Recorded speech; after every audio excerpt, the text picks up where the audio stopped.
नमस्कार. उत्सव आदिशक्तीचा सन्मान नारीशक्तीचा आजच्या या विशेष पॉडकास्टमध्ये रंगभूमीची सेवा करणाऱ्या एका नाट्य अभिनेत्रीला आपण भेटणार आहोत. नमस्कार, मी नरेश शेडिये.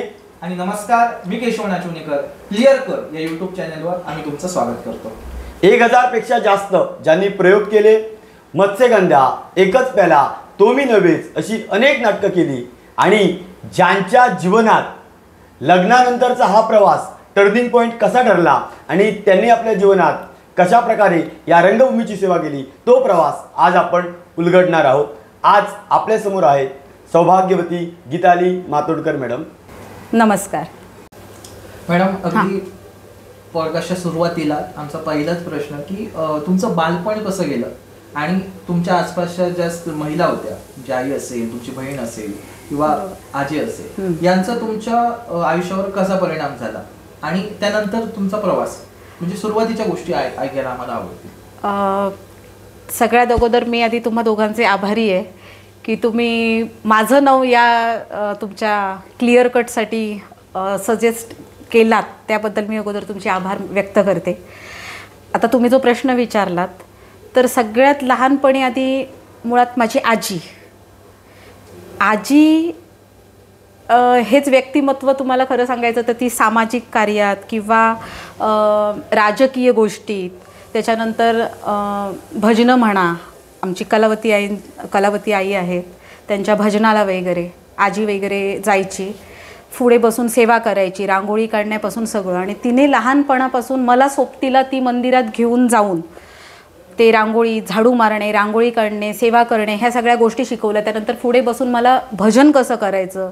त्यामुळे आत्ता काय झालं माहिती आहे की भजनं त्या टायमिंगला केल्यामुळे आत्ता थोडं त्यातलं ज्ञान, गाणं काही मी शिकलेली नाही आहे, पण थोडंसं कळतं मला की ह्या तालात बाबा ह्या रागात म्हणायला पाहिजे, ही पट्टी घ्यायला पाहिजे, हे फायदा झाला. पण ते आजीमुळे झाला आणि आजीमुळे आमच्या घरात असं एक वातावरण होतं, ते सगळं देवाचंच होतं. आई वगैरे, माझ्या काकी वगैरे सगळ्या अजूनही सगळ्या ह्या देवकार्यात आहेत. आजीनेच त्यावेळी काय केलं की आमचं दांडिया ग्रुप लहानपणी काढलेला, असंच वाड्यातील मुलांना वगैरे सगळ्यांना घेऊन स्वतःच. त्यानंतर कोणाकोणाकडून डोनेशन वगैरे घेऊन त्या साड्या वगैरे सगळं घ्यायच्या, दांडिया घ्यायच्या आणि तिने तो आमचा ग्रुप काढला. आणि आता नवरात्रोत्सव जसे सुरू आहेत तसे आम्ही प्रत्येक ठिकाणी जायचो, नवरात्रोत्सवांना दांडियासाठी वगैरे जायचो. ती तिने एक आवड निर्माण केली. त्यानंतर असंच कुठेतरी नाटकं वगैरे असली गावात, कुठे काही प्रोग्रॅम्स असलेत, आत्तासारखं होत नाही आणि त्यावेळी आत्तासारखे मोबाईल पण नव्हते आणि एवढं हे नव्हतंच नेटवर्किंग, पण त्यावेळी ती स्वतः तिथे जायची. म्हणजे समजा आता इकडचं भाजपचं आता तेव्हा भाजप नव्हतं, शिवसेना कार्यालय असेल, काँग्रेस का, ते स्वतः जायची. माझ्या मुली करतायत काम, तर त्यांचा एक आपण प्रोग्राम ठेवूया का, असं करून तिने आम्हाला त्यावेळी काळात पुढे केलं.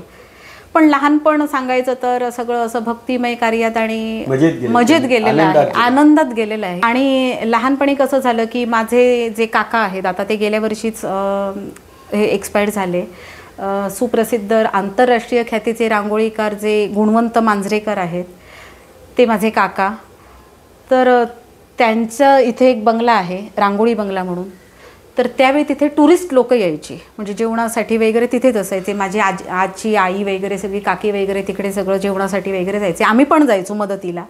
तर त्यावेळी त्यांनी काय केलं, आमच्या वाड्यातल्या ज्या माझ्या मैत्रिणी आहेत म्हणा आणि कोण आहेत, त्यांना सगळ्यांना एकत्र जमवून तुम्ही एक कार्यक्रम तयार करा आणि तो त्या लोकांना 2-3 तास दाखवा, म्हणजे जेणेकरून त्यातून तुम्हाला 4 पैसे पण मिळतील, तुमचं नाव त्या टुरिस्ट लोकांपर्यंत जाऊन मुंबई पुण्यापर्यंत जाईल, असं त्यांनी केलं. आणि आम्ही मग एक कार्यक्रम बसवला आणि आम्ही काय करायचो, ते टुरिस्ट लोक सकाळी कुठे फिरायला जायचे, दुपारी आले, जेवण करायचे, जेवण केलं की थोडा वेळ रिलॅक्स, आणि संध्याकाळी 6ला मग मस्तपैकी आम्ही आमचा तो 2-3 तासाचा जो काही कार्यक्रम होता तो आम्ही, म्हणजे फोक डान्स होते, लोकनृत्य, त्याच्यानंतर अशीच बॉलिवूडची नृत्य होती, सिंगल डान्स होते, ते आम्ही करायचो. ते पर्यटक खुश होऊन आम्हाला म्हणजे काही बक्षिसं द्यायचे वगैरे, मग त्यातून तसं पण इन्कम मिळत गेलं. खरे काका आहेत माझे. आणि दुसरी गोष्ट, त्यांच्याकडे पूजा व्हायच्या, त्यानंतर बर्थडे म्हणजे कोणाचे वाढदिवस व्हायचे त्यांच्याच नातींचे वगैरे, तेव्हा मुंबईवरून लोक यायची. आणि त्या काकांनी त्यावेळी काय केलेलं की गोकळ्याच्या गजाली म्हणून ना एक स्क्रिप्ट लिहिलेली, अशीच एक 10-1 पानीच असेल. शेजारच्या 4 बायका आड्यातून जमा होतात आणि त्यांची कशी ती एका उंदीर मेलाय त्याच्यावरून कशी भांडणं वगैरे होतात, अशी एक स्क्रिप्ट लिहिलेली. आणि त्यांनी सांगितलेली हे असं असं बड्डेला आमची गौरीचा बड्डे असतो त्यावेळी हे करायचं आहे. मुंबईवाले खूप यायचे त्यांचे पाहुणे. तर मी म्हटलं हो करूया ना. मग मीच माझ्या 4 मैत्रिणींना जमा केलं. आम्ही ते संध्याकाळचं घेऊन बसायचो. थोडं आजी मार्गदर्शन करायची, काका मार्गदर्शन करायचे आणि आम्ही त्यांच्या त्या बड्डेला केलं, तिच्या बड्डेला केलं. तर त्या लोकांनी काय केलं, जे त्यांचेच पाहुणे वगैरे प्रेक्षक होते, की जास्त बक्षिसं मला झाली माझ्या त्या गाळी ऐकून किंवा तो एक मालवणी टोन ऐकून. हे सगळं बघून ते 100 कोण 50 काढते कोणाने, असं माझंच तो हे वाढला.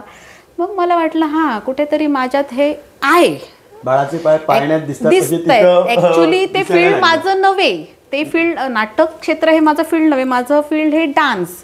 तिथे आम्ही डान्स पण करायचो. पण तेव्हा वाटायचं अरे हे मला येतंय, बोलता करते म्हणजे येतंय. तर पण तरी पण त्यात मी नाही पडली का, नाही आहे तेवढ्यापुरतं ठीक आहे, ते कार्यक्रमापुरतं असंच. म्हणजे खरं सांगायचं म्हणजे काय लहानपणापासूनच ना, हां इथे असं नवरात्रोत्सवात पण आम्ही कुठे कुठे भाग घ्यायचो, प्रोग्रॅममध्ये डान्समध्ये, शाळेत पण असायचो, ते एक नाव होतं. आणि त्यामुळे व्यवस्थित असं लहानपण गेलं, आनंदात गेलं.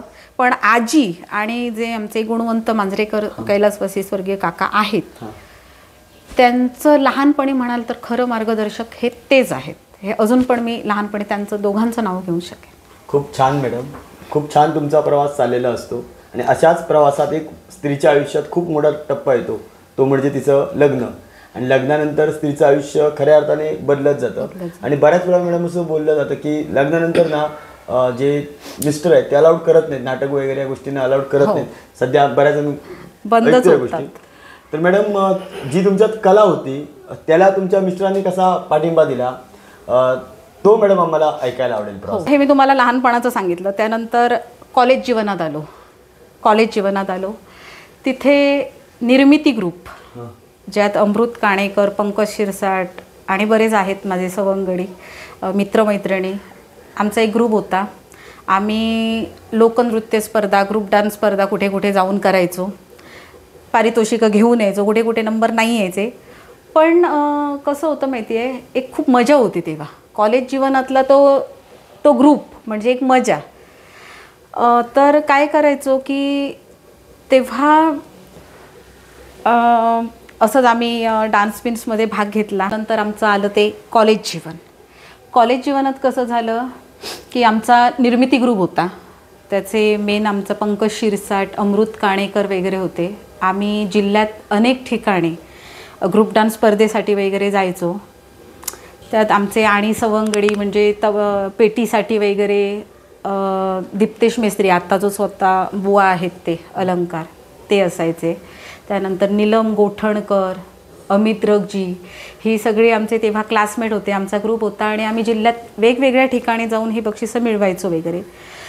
तिथेच आम्ही नंतर कॉलेजमध्ये दंगा नावाची एक निर्मिती ग्रुपतर्फे एकांकिका करायचं ठरवलं. आणि त्याचे डायरेक्टर होते आमचे तुमचे कुडाळचे मोठे दिग्दर्शक जे सुहास खानोलकर सर आहेत ते. ती दंगा एकांकिका मी माझी फर्स्ट लाईफमधली ही पहिलीच. त्यांनी आम्हाला 15-16 जणांचा आमचा तो ग्रुप होता. एवढं घासून पुसून काढलं आहे ना तेव्हा, की त्यांच्या मार्गदर्शनाखाली जे धडे मिळालेत ते अजूनही आम्ही लक्षात ठेवलेत. आणि दुसरे एक सर होते कैलासवासी दिलीप कुडाळचे, ते दिलीप राणे सर, सुहास खानोलकर आणि दिलीप राणे सर. एक नंबर डायरेक्शन म्हणाल ना, माझ्या आत्तापर्यंत लक्षात राहिलेलं असेल तर त्या सरांचं. सर आहेत अजून खानोलकर, भेटतात मध्ये मध्ये. तर त्यांचं त्या दंगा एकांकिकेपासून आम्हाला ते धडे मिळाले एकांकिकेचे. दंगाच झाला तो, ते काय सांगायलाच नको. आणि त्यानंतर अमृत काणेकर, पंकज शिरसाडीकडे साई मंदिरात आमचा वर्धापन दिन असतो ना साई मंदिरमध्ये जानेवारीमध्ये. तर तिथे एक असं स्वामी समर्थ नाटक काढलेलं. हे मी कॉलेज जीवनातलं लाईफमधलं सांगते हां. अजून मी लग्नापर्यंतच्या स्टेजपर्यंत नाही गेली आहे. तर तिथे एक स्वामी समर्थ नाटक काढलेलं, तर ते म्हणाले गीताली असंच एक लावणीवालीची छोटीशी भूमिका आहे, तू करशील का? म्हटलं हो करूया ना, काय प्रॉब्लेम नाही. येत नव्हतं काही, पण एक ग्रुपमधले बोलवता येत ना, मग त्यासाठी असं मग केली लावणीवालीची भूमिका. ती पण उत्कृष्ट झाली, काही प्रॉब्लेम नाही असं. पण यात पडले नाही, एक कॉलेज पुरतंच मर्यादित. त्यानंतर आत्ता मला एक नाव घ्यावं असं वाटतं आहे की आमचे जे वेंगुर्ल्यातले सांस्कृतिक चळवळीतलं एक ते मोठं नाव आहे, आता ते सर नाही आहेत, कैलासवासी Malvankar sir, Sanjay Malvankar sir. Turning point college जीवनानंतरचा जर असेल तर सर खरे. तर कसं झालं, माझे जे मिस्टर आहेत ना, तर ते आणि ते एकदम घनिष्ठ मित्र. प्रत्येक सांस्कृतिक चळवळीत हे दोघांच्या बॉन्डिंगशिवाय काहीच होत नव्हतं. आणि नंतर मग अशी निर्मिती ग्रुप आमच्या वेंगुर्ल्यातलाच, मग ते ओळख होत आम्ही त्यांच्या पण ग्रुपशी जॉईन झालो. त्यानंतर त्यांच्या पण ग्रुपमध्ये आम्ही मुलांना, आमचा जो बालकला मंच होता तिथे सरांनी आम्हाला कोरिओग्राफर म्हणून ठेवलं, त्यानंतर परीक्षक म्हणून बसवलं. म्हणजे सरांनी तेव्हा आमच्यावर विश्वास टाकून आम्हाला ती दिशा दाखवली, म्हणून आज आम्ही तिथपर्यंत पोचलो असं मला तर वाटतं. त्यामुळे मी त्यांना कधी विसरणार नाही. आणि तिथेच ते हे काम करतानाच मिस्टरांची आणि माझी तिथेच ओळख झाली, खरी ओळख तिथे झाली आहे. मग त्याच्यानंतर मग तिथे ओळख झाली आणि तिथून मग त्यांचा पण मला सपोर्ट मिळत गेला की हां चांगलं आहे क्षेत्र. म्हणजे त्यांना पण त्या गोष्टीची आवड होती, मला पण त्या गोष्टीची आवड होती, दोघांचे विचार पटले.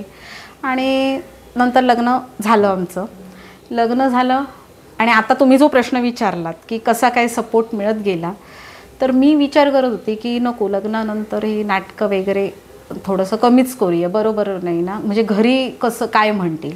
पण ते म्हणाले नाही तू कर, ती आवड आहे, त्यानंतर ते तुझ्यात स्किल आहे, ते प्रत्येकात काय नसतं स्किल, आणि त्यातून जर आपल्याला आणि आपल्याला पण ती आवड आहे आणि आपला तुझ्यावर विश्वास आहे. त्यामुळे जर विश्वास आहे, समोरचा माणूस येतो तर ते काही करायला हरकतच नाही ना. तर मग मी ठरवलं हां तुमचा जर पाठिंबा असेल तर करूया, काहीच प्रश्न नाही.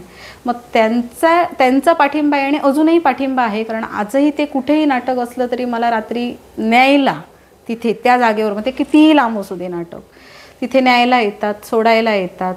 परत घरातलं सगळं नाटक, जेव्हा मी नाटकाला असते तेव्हा घरातली सगळी मॅनेजमेंट हे ते एकटीच मुलगी आहे, ती आता 10वीला आहे, ते लहानपणापासून तेच सगळं मॅनेज करतात. ते तेवढं सोपं काम नाहीच आहे, कारण मला पुस्तक जर महिन्याला 20-22 नाटकं आहेत तर ते घेऊन बसल्याशिवाय तर ते होणारच नाही. त्यांना रिहर्सल्स तर परत द्यायलाच हव्यात, पाठांतर लागतं ते, आणि मला ते आवडत नाही. त्यानंतर ती गाणी पाठ करावी लागतात. त्यामुळे हे सगळं करताना मुलगी माझी आणि मिस्टरांनी मला भरपूर सपोर्ट केलाय, कारण ते मम्मी नसताना सुद्धा हे घरातलं सगळं सांभाळणं वगैरे, आणि ते तेवढं सोपं नाहीच आहे.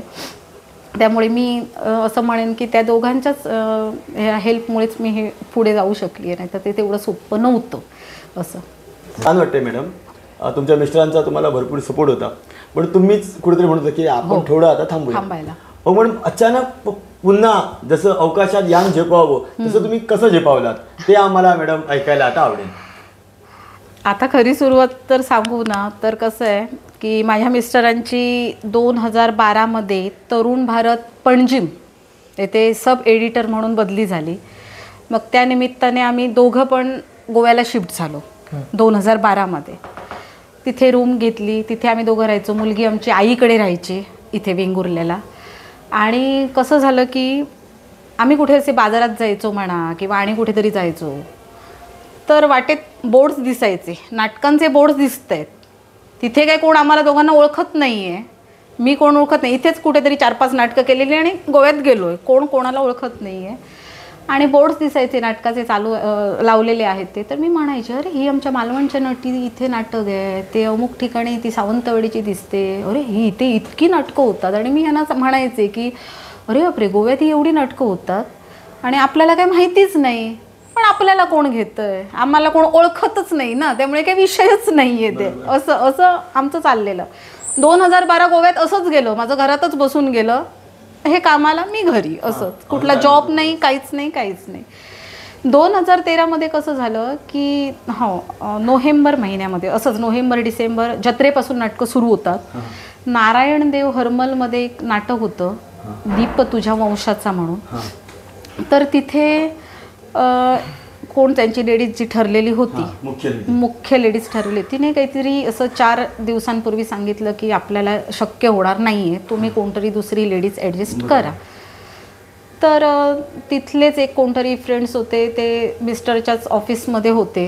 तर ते मिस्टरांना सहज म्हणाले आमच्या इथे असं असं एक प्रॉब्लेम झाला आहे, तर आम्ही शोधतोय कोण मिळेल का लेडीज म्हणून. तर मिस्टर म्हणाले बघा मिळते का, जर खूपच हे होत असेल तर माझी मिसेसला आहे, करते काम, जास्त केलेली नाही आहे, गाण्यांचं पण तितकंसं नॉलेज नाही आहे. कारण आमच्या इथे कसं माहिती आहे, संगीत नाटक म्हटलं की आधी गाणी कट करतात आणि गोव्यात ती नसली तरी आतमध्ये 3 तरी गाणी ॲडिशन करतात. हा तिथला मुख्य फरक.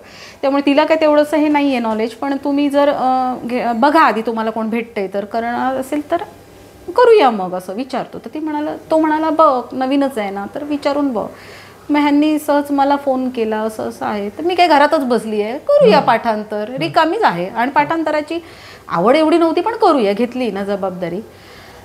नंतर मी काय केलं, मग हे त्या दिवशी त्या माणसाने ह्यांना बुक आणून दिलं आणि फक्त 4 दिवसात हा मी ते 2 आव्हान घेतलं. येस बोलला आणि अजून पण मी ते आव्हान घेते.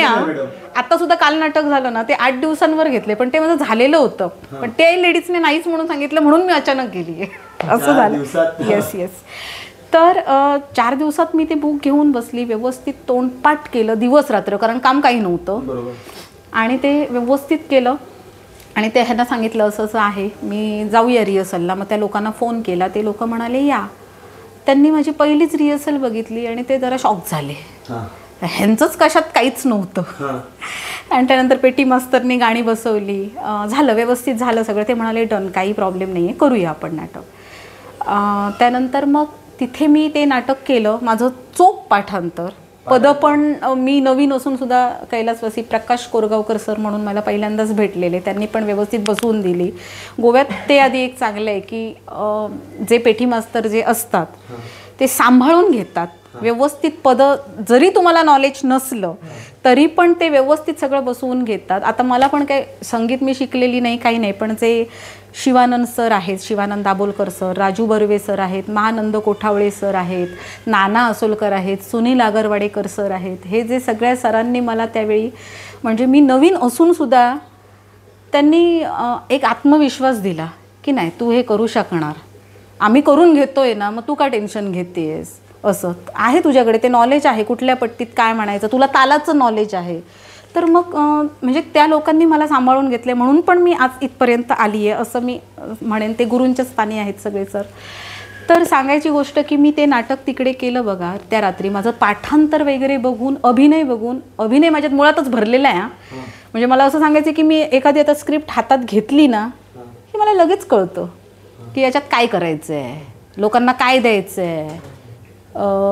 डायरेक्टरच्या मार्गदर्शनाखाली करतो, पण स्वतः ते थोडं स्किल असणं आवश्यक असतं आणि ती दैवी देणगी असते असं मला वाटतं थोडक्यात.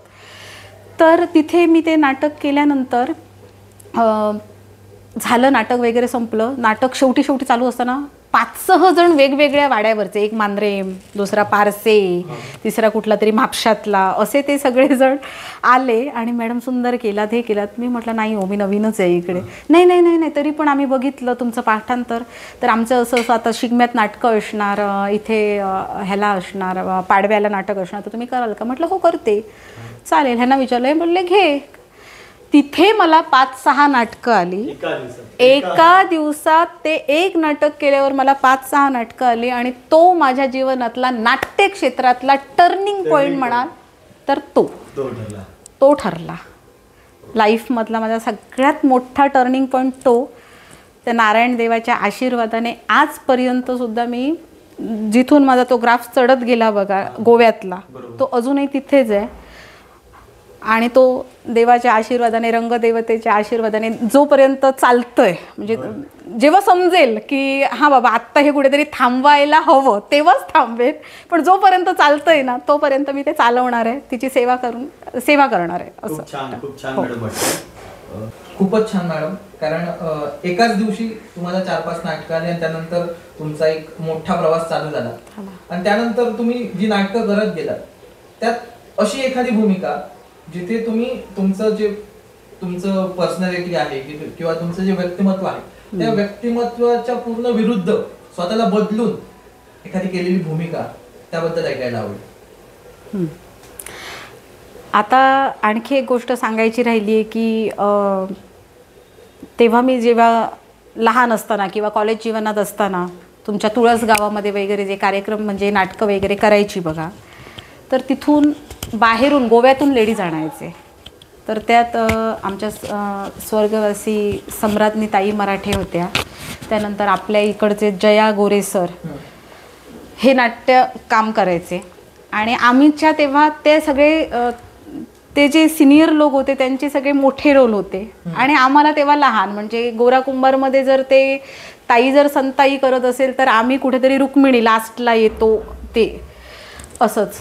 तुमचे जे सचिन परुळेकर जे सर आहेत म्हणतात त्यांच्या ग्रुपमध्ये आम्ही करायचो. त्यानंतर सत्यवती जर ताईंनी केली तर आम्ही अंबेच्या रोलमध्ये असायचो. आणि आम्ही तेव्हा मी काय करायचे की तिचा रोल बघायचे आणि एवढा जबरदस्त रोल करायचा ताई करायच्या ना, अरे अरे बापरे, अक्षरशः अंगावर ना काटा यायचा. आणि तेव्हा मी विचार करायची, अरे हा रोल आपल्या नशिबात कधी येईल का, करायला मिळेल का, किंवा गोरा कुंभारमधली संताई हा टोन मला वापरून मला जमेल का, छे आपण तिथपर्यंत काही पोचू शकणारच नाही असं तेव्हा मला वाटायचं. पण दिवस काय तसेच राहत नाहीत म्हणतात, पण थोडंसं मेहनत आहे, संयम आहे, चिकाटी आहे आणि जर थोडी नशिबाची साथ पण हवी त्याला. आत्ता तीच नाटकं ताई नाही आहेत, पण मी अजूनही त्यांना फॉलो करते. त्यांचे जे बघितलेले आहेत ना मी, जे रोल बघितलेले आहेत ते मी फॉलो करते. आणि आत्ता तुम्ही म्हणालात की कुठल्या रोलने तुमची म्हणजे लाईफस्टाईल चेंज झाली असेल किंवा, तर मत्स्यगंधातला जो सत्यवती रोल आहे तो करताना माझं ते भाषण, आत्ता जरी मी असं झोपेतून उठली ना तरी डायलॉग्समध्ये पाठ असत. फक्त एकदा बुकवर नजर मारली की आणि अंगावर माझ्या काटा येतो तो रोल करताना. आणि दुसऱ्या गोरा कुंभारमधला जो संता, गोरा कुंभारची जी बायकोचा रोल आहे संता, तो रोल करताना खूप भावनिक रोल ते. म्हणजे लोक ना अक्षरशः जेव्हा ते मूल वगैरे मरतं पायाखाली जे जातं तिथे लोक खूप हे होतात, भावनिक होतं. आणि तो त्या टाईपचा टोन वगैरे तो वापरून करणं ना ते खूप जरा कठीण आहे, काटा आहे तो. आणि त्यातली पदं पण अशी आहेत की अंगावर काटे येतात, एकदम भावूक व्हायला होतं. तर ती 2 नाटकं आहेत ना ती माझ्या खूप जवळची आहेत. मी काही असं मोठं शास्त्रोक्त गाणारी नाही आहे, पण कसं आहे की एक गाण्याला गाणं म्हणते, कळतं काय म्हणायचं आहे काय करायचं आहे हे कळतं. पण ती 2 नाटकं माझ्या खूप जवळची आहेत असं मी तुम्हाला सांगेन. मॅडम तुम्ही आता जवळजवळ 1000 प्रयोग केले. हो मॅडम, जेव्हा आपण थिएटरमध्ये लाईव्ह प्रेक्षकांसमोर आपला अभिनय साकारत असतो तेव्हा मॅडम कोणकोणती आव्हानं येतात आणि त्यावर तुम्ही कशी मात करता हे आम्हाला ऐकायला आवडेल. थिएटरमध्ये करत असतो ना तेव्हा त्या प्रेक्षकांना जे 600, 650, 700 लोक जे असतात त्यांना 3 तास आपल्याला बांधून ठेवायचं असतं आपल्या ॲक्टिंगने, किंवा आपले काय जर कॉमेडी नाटक असेल तर लॅफ्टरने. मग ते सगळ्यात मोठं आव्हान आमच्यासमोर ते आहे थिएटरमध्ये. आणि आम्ही जी नाटकं करतो हौशी, म्हणजे ती जत्रेची असतील, गोव्यात वर्धापन दिन निमित्त जी असतात, तो क्राऊड जरी मोठा असला तरी एक चुळबुळ असते. आणि पण थिएटरला नाटक करताना जी मजा आहे ती हौशीवर थोडी कमी येते. आता आम्ही बिझनेस म्हणून हौशीवर करतो ती गोष्ट अलग आहे, मानधन घेऊन करतो ती गोष्ट अलग. पण हौशीवर करण्यापेक्षा जी थिएटरला जी मजा येते व्यावसायिक नाट्य करताना, त्याचा जो आनंद आहे आणि त्याचं जो समाधान आहे ना ते खूप जास्त असतं. मॅडम त्यालाच जोडून एक प्रश्न विचारतोय, थिएटरमधील भूमिका आणि कॅमेऱ्यासमोर केलेली भूमिका याच्यात काही फरक आहेत का, आणि असेल तर तो कोणता? आहे, भरपूर आहेत. मी 2000 मला वाटतं 17-18 काहीतरी योगी पिक्चर म्हणून आमच्या इथे एक टेंबे स्वामींच्या जीवनावर झालेला, अनिल चव्हाण त्याचे प्रोड्युसर होते, आमच्या मिस्टरांचेच होय ना. तर तेव्हा त्यांनी दिलेली एक मला छोटीशी भूमिका आणि तेव्हा मी केलेलं तिथे. तर मी खरं सांगू का, मला असं मानसिक समाधान ना कॅमेऱ्याच्या समोर राहून मला वैयक्तिक सांगते मिळत नाही. काम आलं करते, पण एक जे मानसिक समाधान असतं ना ते मला फक्त आणि फक्त नाटकातूनच मिळतं.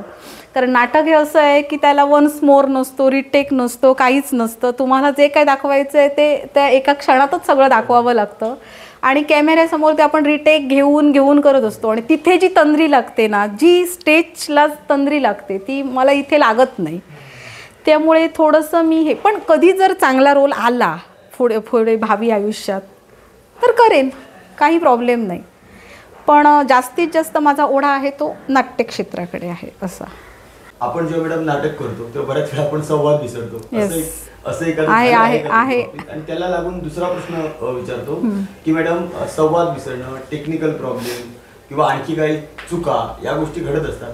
अशा गोष्टी घडल्या तर त्यावर तुम्ही मात कशी करता? या दोन प्रश्नांचं उत्तर एकत्रितपणे द्या मॅडम. कसं आहे माहिती आहे की 3 तासाचं हे आम्ही जे नाटक पाठांतर वगैरे करतो, आता एकच नाटक जर महिनाभर करत असू तर ते चांगलं घासून फुसून गुळगुळीत होऊन जातं, त्याबद्दल काही प्रश्न नसतो. म्हणजे एकच नाटक बाबा महिनाभर तेच प्रयोग आहेत. पण जेव्हा तुमची महिन्याला समजा 15-20 नाटकं जर होत असतील तर मग त्यात किती पेशन्स ठेवावे लागतात त्याचा तुम्हाला कल्पना आलीच असणार. की गाणी पाठांतर असतात, पेशन्स ठेवावे लागतात, प्रत्येक ठिकाणी ग्रुप वेगळा असतो, पेटी मास्तर वेगळा असतो, तबलजी वेगळे असतात. त्यामुळे ते थोडंसं मनावर एक झोपेचा प्रॉब्लेम असतो, जागरणाचा प्रॉब्लेम असतो, काहीतरी आपले घरगुती इश्यू असतात, आपल्या स्वतःच्या तब्येतीच्या पण काहीतरी इश्यू असतात. त्यामुळे थोडासा ताणतणाव हा असतो आणि त्यामुळे कुठेतरी त्याचा परिणाम हा नाटकांवर पण होत असतो रात्रीचं. आणि एवढ्या क्राऊडसमोर एंट्री मारल्यानंतर जो बॅलन्स ठेवावा लागतो, जो संयम ठेवावा लागतो ना, तोच तर मेन. एक 10 ते 15 मिनटं ते संयम ठेवण्यात जातात. 10 ते 15 मिनटं संयम ठेवण्यात जातात की अरे हे बेरिंग आपल्याला आत्ता पकडायचं आहे. म्हणजे स्टेजला पाऊल ठेवल्यानंतर ते पकडणं महत्त्वाचं आहे. आणि अशा वेळी काय होतं की समजा समोरचा एखादा जर पार्टी सगळं पाठांतर असतं आणि कुठेतरी घसरला, पण आम्हाला त्याच्यासाठीच नेलं आहे ना, आम्हाला प्रोफेशनली त्याच्यासाठीच नेलं आहे की सांभाळून घेणं हे आमचं काम आहे ना, म्हणून तर त्याचेच ते आम्हाला पैसे देत आहेत. मग आम्ही काय करतो की हां तसं होतं आहे ना, हां असं कर ना, तू थांब ना, म्हणजे किंवा खांद्यावर हात ठेवला, चुकतं आहे ना, असू देत. मग तो समोरचा म्हणणार हां ओके ठीक, म्हणजे त्यालाही लक्षात आलं की काहीतरी इथे गडबड झाली आहे म्हणून हिने ते भागवून घेतलं आहे. म्हणजे असे पण प्रकार घडतात. किंवा मी चुकली तरी आता एकदमच जर कुठला तरी ग्रुप नवीन असेल तर काही इश्यूज नाही का, ते मग गप्पच राहतात. समोरचा जर चुकला आहे तर ते गप्पच राहतात, इलाजच नसतो. मग कुठेतरी त्यांना आम्हालाच थोडंसं सांभाळून वगैरे घ्यावं लागतं, अशी गोष्ट. पण आणि एक तुम्हाला किस्सा सांगते की एकदम माझ्याच बाबतीत असं झालं आहे. माझं नाटक एक गगनात घुमली शिवगाथा म्हणून ना, तोंडपाठ. म्हणजे मी झोपेतून उठून पण ते असे फाड डायलॉग. सकाळी आमची रंगीत रिहर्सल झाली, कुठे इथेच होतं ते साखळी साईडला.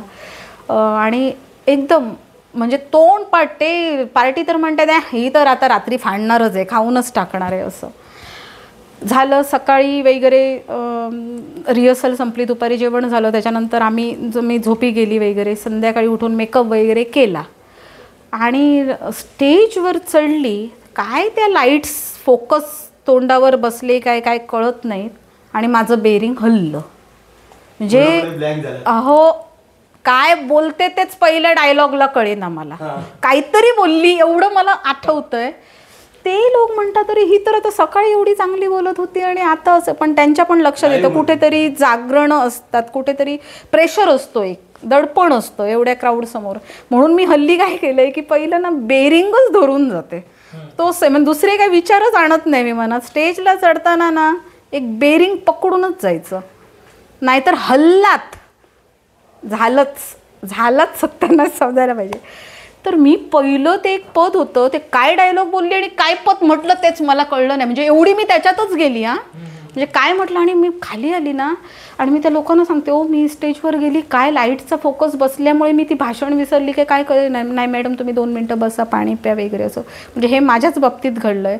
त्यामुळे समोरच्या बाबतीत सुद्धा, आणि आम्ही तर रोज स्टेज चढणारीच माणसं, पण हे होऊ शकतं आणि ते तर वर्षाने एकदा चढत असतात. मग त्यांच्या बाबतीत पण होऊ शकतं, पण एकमेकांना सांभाळून घेणं हेच शेवटी नाटक आहे. आणि आम्ही घेतो, समोरचा जर चुकत असेल तर ॲडजस्ट करून घेतो, सांभाळून घेतो. ते आम्हाला करून घेतात कधी जर असं झालंच तर. मॅडम, ज्या पद्धतीने काळ बदलतोय, सोशल मीडियाचा वापर वाढतोय, मग एकंदरीत याचा परिणाम असेल किंवा इतर अनेक गोष्टींचा परिणाम असेल, लोकांचा थिएटरकडे बघण्याची जी दृष्टी आहे ती बदलली आहे का? आणि त्यालाच लागून दुसरा प्रश्न की थिएटरचं भवितव्य काय आहे असं तुम्हाला वाटतं? खरं सांगायचं तर आता आमच्या हा जो आपला जो पट्टा आहे, म्हणजे गोव्यापासून आमचा हा सिंधुदुर्गपर्यंतचा, इथे फक्त हौशीच नाटकं होतात. थिएटरमध्ये नाटकाचं प्रमाण हे थोडंसं कमीच आहे. मुळात आधी नव्हतीच. एक मामा वरेरकर आपलं मालवणमध्येच थिएटर होतं आणि आत्ता आपलं वेंगुर्ल्यामध्ये मधुसूदन कालेलकर झालं आहे. तर सांगायची गोष्ट म्हणजे गोव्यात चांगल्यापैकी थिएटर्स चालतात, कारण तिथे बाहेरून जी नाटकं येतात तरी पण लोक हौशेने जातात, बघतात. आणि स्वतः गावातल्यांची जरी नाटकं असली तरी स्वतः ST वगैरे सगळं करून जाऊन तिथे बघतात, कारण गोव्यात तो मुळात ती परंपराच आहे, आवड आहे, त्यामुळे गोव्यात जातात. पण आपल्या इकडच्या मी पट्ट्यात बघितलं तर आमच्या इथे आता एक ते स्पर्धा असते नोव्हेंबरमध्ये, नाट्यस्पर्धा असते, त्याला भरपूर गर्दी असते. स्पर्धेंच्या नाटकांना हाऊसफुल असतं. पण तुम्ही जर इतर नाटकं ठेवाल ना, कारण मीच आत्ता हल्ली भटाची बायपास म्हणून वगैरे केलं आहे किंवा आणि 1-2 नाटकं झाली आहे तिथे, तर त्याला तेवढा क्राऊड नसतो. बघितलं फक्त स्पर्धेंच्याच नाटकांना असतो, कारण मला असं वाटते की ते स्पर्धेच्या नाटकांना ते तेवढं ताकदीचं म्हणजे स्पर्धक असतील म्हणा किंवा ते स्क्रिप्ट असतात, त्यामुळे कदाचित ते येत असतील लोक, आणि एक नाव पण झालं आहे तिकडे स्पर्धेचं त्याच्यामुळे. पण सांगायचा उद्देश म्हणजे आपल्या इकडच्या तरुणाईचा तेवढा नाट्यक्षेत्राकडे कल थोडासा कमीच दिसतोय मला. ते तुम्ही दुसरं काहीतरी कार्यक्रम ठेवाल तर तिथे लोक जास्त ओढा घेतील, पण नाट्यक्षेत्राकडे थोडंसं कमी दिसतंय. तर जास्तीत जास्त तरुणाईने जावं असं मलाही वाटतंय, कारण हे फील्ड चांगलं आहे, एक मानसिक समाधान आहे. मॅडम, यालाच करून एक लगेच प्रश्न पुढचा विचारतोय. हो. तो प्रश्न असा आहे की नाट्यक्षेत्राकडे ना काही लोक, म्हणजे आपण जेव्हा समाजामध्ये बघतो तेव्हा लोकांना कौतुक वाटतं की म्हणजे शिवाजी जन्मावा तर शेजारच्या घरात असं जे म्हटलं जातं, आवडतं, फोटो व्हिडिओ काढायला सगळं आवडतं. पण जेव्हा एखादा डायरेक्टर असतो तो जेव्हा सांगतो की तुमच्या मुलांना वगैरे नाटकामध्ये पाठवा, तेव्हा पालक नाही पाठवत. नाट्य क्षेत्रात अशा काही गोष्टी आहेत का ज्यामुळे प्रॉब्लेम आहेत असं तुम्हाला वाटतं, आणि काय वाटतं तुम्हाला याबद्दल? मला वाटतं काही निगेटिव्ह एक्सपिरियन्स या क्षेत्रातले तुम्ही बघितलेले जे तुमच्यासोबत नाही इतरांसोबत घडले असतील, त्यामुळे या क्षेत्राची थोडी. बरोबर. मी आत्ता 2012 पासून तर करते ना, तर मेहनत असेल, संयम असेल, चिकाटी असेल, एकमेकांवर विश्वास असेल, तर मला वाटतं यात काहीच वाईट नाही आहे, काहीच वाईट नाही आहे. पण मेहनत आहे. आणि जर मी तर असं म्हणते की पूर्वीच्या एक जुन्या काळात वगैरे असतील काही असे गोष्टी घडल्या असतील अशा, तर त्या अपवाद असू शकतात. पण आत्ताची जी पिढी आहे मी बघितली आहे, आत्ता खूप स्वातंत्र्य पण मिळालेलं आहे, आणि आत्ता लोक तेवढी नाही असा विचार करत नाहीत ते निगेटिव्हिटी.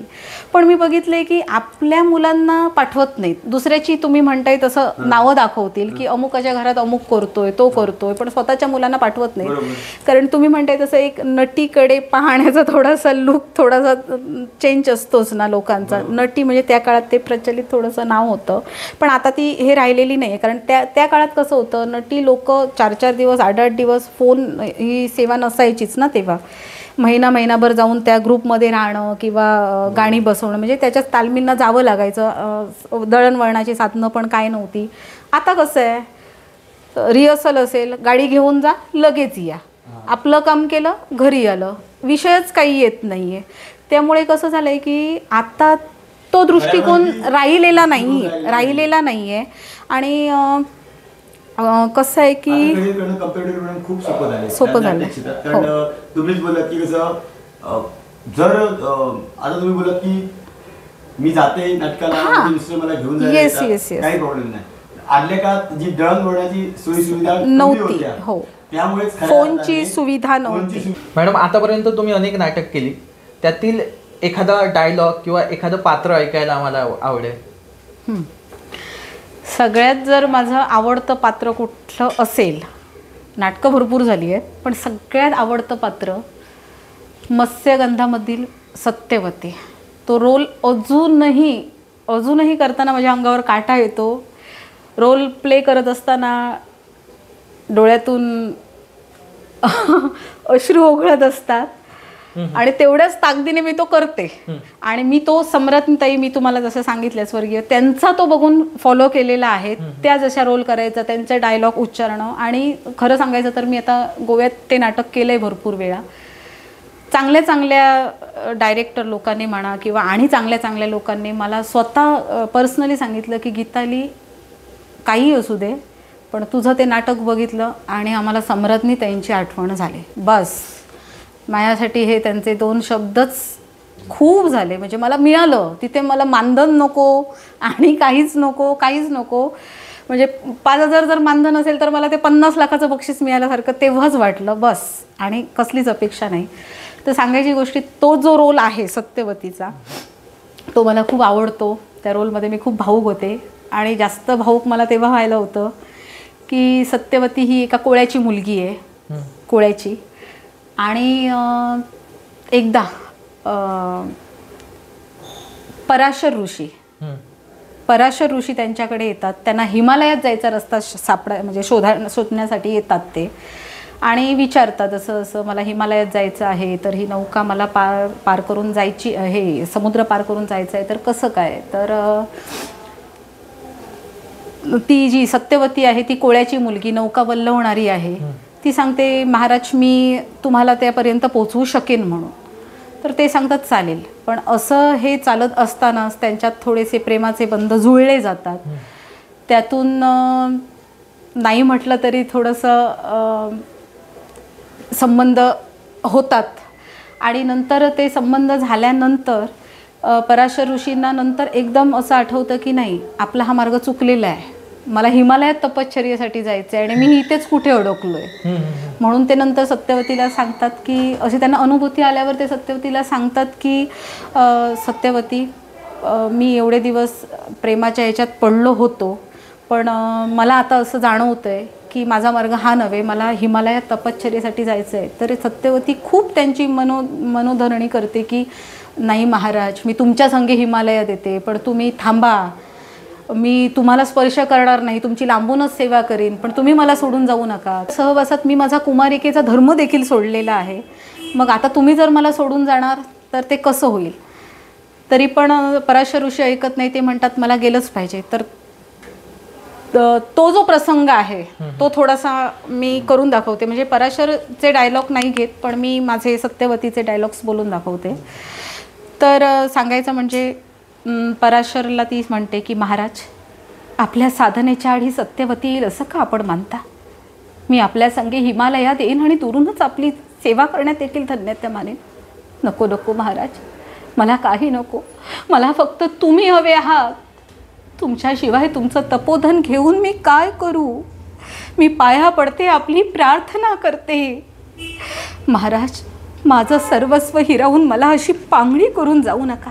पराशर ऋषी म्हणतात, सत्यवती, माझ्या मार्गात विघ्न आणू नकोस, मला अनुज्ञा दे. सत्यवती म्हणते, अनुज्ञा कशी देऊ महाराज. आपल्या प्रीतीपायी, आपल्या सहवासात मी माझा कुमारिकेचा धर्म देखील सोडला. आपण अंतर्ज्ञानी आहात महाराज. माझ्या पोटी जन्म घेणाऱ्या त्या चिमुकल्या बालकाची तेजस्वी मुद्रा कल्पनेत आणा. आणि नको नको महाराज, मला दुसरे हवे ते दिव्य करायला सांगा, पण हे मंत्रसिद्ध कौमार्य मजवर लादून माझ्या सर्वस्वाची अशी विटंबना करू नका. पराशर ऋषी म्हणतात, देवी, मला अनुज्ञा दे. पश्चातापाने पोवलेल्या पराशराच्या हृदयाचे ते क्षालन आहे.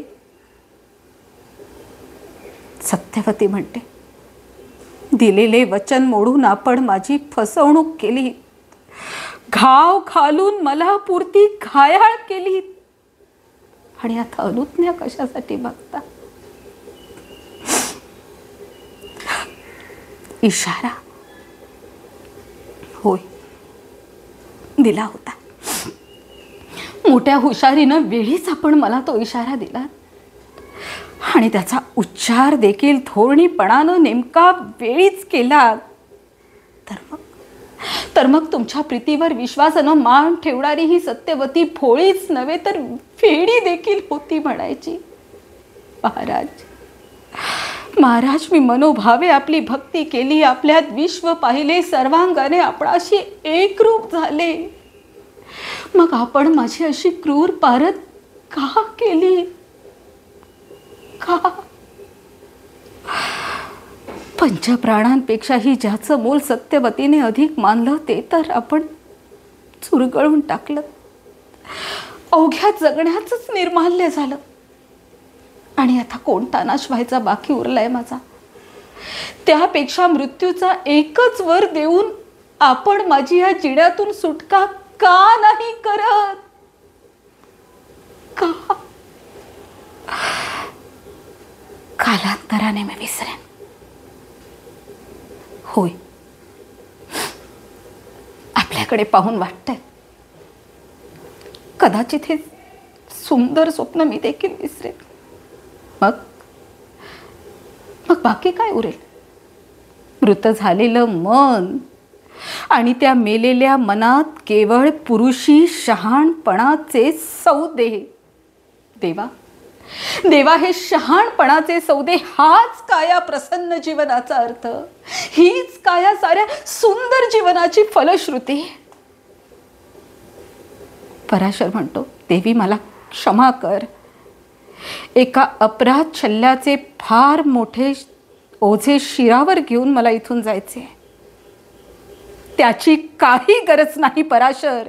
ती निष्पाप भोळी प्रणय वेडी स्वप्नाळू सत्यवती मेली, चळाली देखील. तिच्या चितेवर आपल्या शिरावरले ओझे भिरकावून द्या आणि खुशाल मोक्ष मिळविण्यासाठी मानस सरोवर गाठा जा.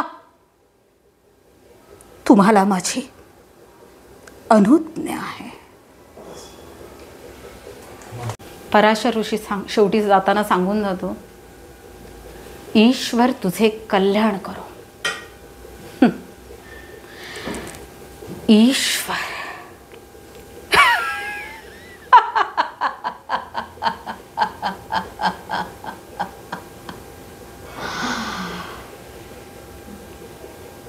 या जगात ईश्वर आहे,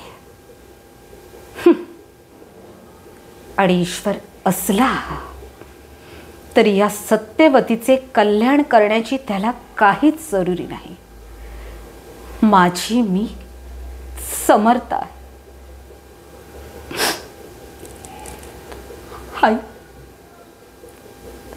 आई गंगाबाई, माझ्या हातून काय चूक झाली होती? का हे असं केलंस? का?